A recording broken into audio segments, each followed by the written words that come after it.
Свалка возле села Демарджи, Лучистая, разрастается с каждым днем. На полигон технических бытовых отходов вывозят мусор из разных городов. Рядом со свалкой находятся линии электроснабжения и виноградники. И первое и второе портится из-за неконтролируемых объемов мусора. Сюда должны привозить только алуштинские отходы, однако также везут мусор и из Ялты.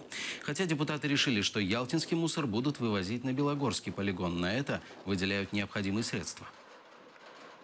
С Грузуфа везете мусор в Алушку? Да. А почему не в этот, не на другой полигон, там, в Белогорск? И в Белогорск возим. А, и вы и сюда возите, и в Белогорск? Да, машины туда пошли, это самое. Угу, понятно. Можно? Да? А вот они и виноградники.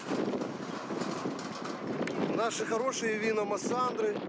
На сегодняшний момент Ялта напрямую должна возить мусор, и под это выделяются бюджетные средства на Белогорский, будем говорить так, полигон. Мы видим, что в нарушении всех, будем говорить так, нормативных документов, которые регламентируют вывоз, утилизацию мусора, Ялта продолжает, будем говорить так, заниматься самоуправными действиями вместе с Алуштинской администрацией. Сегодня мы просто стали очевидцами, что для Алуштинской администрации, Ялтинской администрации закон не писан. То есть будут травиться невинные только потому, что кто-то очень хочет заработать на, мягко говоря, выгодной теме, мусоре, на уничтожение нашей среды обитания. Проблема мусора стала актуальной в Крыму как никогда. Оккупационные депутаты и общественные представители собрались, чтобы найти пути решения этой проблемы. Сегодня Крым утопает в мусоре. Он везде, в лесах, на пляжах, в море, на улицах городов и сел. За последние годы появилось 20 стихийных свалок по всему полуострову. С мусором ситуация не улучшается, а становится только хуже. Это вот видим мы сегодня и на улицах, и в полях, и в лесах, и в горах Крыма.